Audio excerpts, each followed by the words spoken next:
RG Kar medical കോളേജിലെ PG വിദ്യാർത്ഥിനി ബലാത്സംഗത്തിനിരയായി കൊല്ലപ്പെട്ട കേസിൽ പ്രതി സഞ്ജയ് റോയ്ക്കെതിരായ കുറ്റങ്ങൾ കോടതിയിൽ സംശയാതീതമായി തെളിയിക്കാൻ പ്രോസിക്യൂഷന് സാധിച്ചിരുന്നു.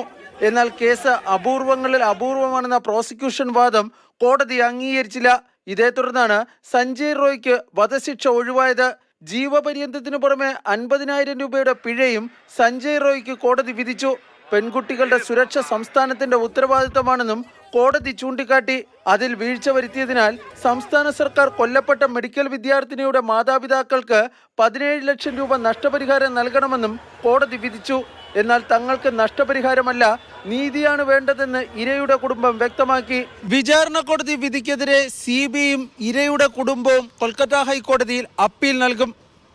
കുറ്റവാളിക്ക് വധശിക്ഷ ലഭിക്കാത്തതിനാൽ വിധി പൊതുവെ നിരാശാജനകമാണെന്ന അഭിപ്രായമാണ് ഉയർന്നിട്ടുള്ളത്. വിധിക്കെതിരെ രാഷ്ട്രീയ പാർട്ടികൾ ആരോപണ പ്രത്യാരോപണങ്ങളുമായി ഇതിനോടകം രംഗത്തെത്തി.